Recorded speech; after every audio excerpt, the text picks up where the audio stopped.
চিরদিনই একটা দুঃখই থেকে গেল, আমার কোনো জন্মদিন নেই। হ্যাঁ, তোমরা ঠিকই শুনেছো, আমার কোনো জন্মদিন নেই। এবার ভাবছি কি বলবো, আমি রাত্রে জন্মেছি তাই আমার জন্ম রাত আছে? তেমন কোনো না। আমার মা এত বোকা ছিল যে আমাদের একটা বার্থ সার্টিফিকেটও তৈরি করেনি, যে আমরা কবে জন্ম হয়েছি, কি বারে জন্ম হয়েছি, কি মাসে জন্ম হয়েছি, সেটা আমার মা জানেন না, মানে মনে রাখতে পারেন না। আগেকার লোক ছিল তো, আগেকার লোক বলতে আমার বয়সী লোকেদের, কিন্তু আমার বয়সের বেশি লোকেদেরও কিন্তু বার্থ সার্টিফিকেট আছে, কিন্তু আমার নেই। আমাদের এত গায়ে হেলামতে করেছে আমার মা বাবা।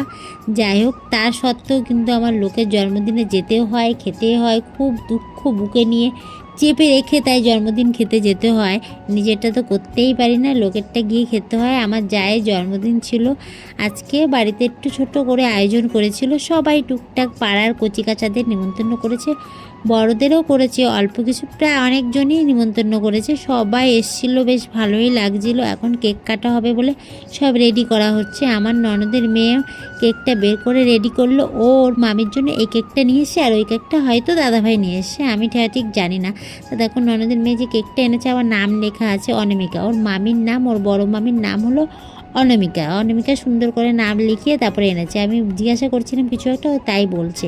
যাই হোক, এই যে আমার বড় যা বার্থডে গার্লটা আর কি যাকে বলে, উনি এখন কেক কাটবে বলে রেডি হয়ে গেছে। উনি কিন্তু, আমার কিন্তু একটু লজ্জায় লাগে, দিন মনে না থাকলে কী হয়েছে, এত বড় মানুষে একটু কেক কাটবে একটু লজ্জা লাগে। এটা কিন্তু আমার আরেক বড় যা, তা উনি দেখি বেশ হাসি খুশি, বেশ ভালোই আছে, কষ্টও করতে পারে গো। এত লোকে রান্না বান্না কিন্তু হয়তো পাড়ার কেউ ছিল, আমি তো ছিলাম না, সঠিক দেখিনি আমি কারা কারা রান্না করেছে, কিন্তু উনি ছিল। বাড়িতে অনুষ্ঠান করলে কিন্তু নিজেদের খাটনিটা একটু বেশি হয়। যাই হোক, তাও আনন্দের ভালো লাগে আর কি, আনন্দ হয় বাড়িতে অনুষ্ঠান করলে।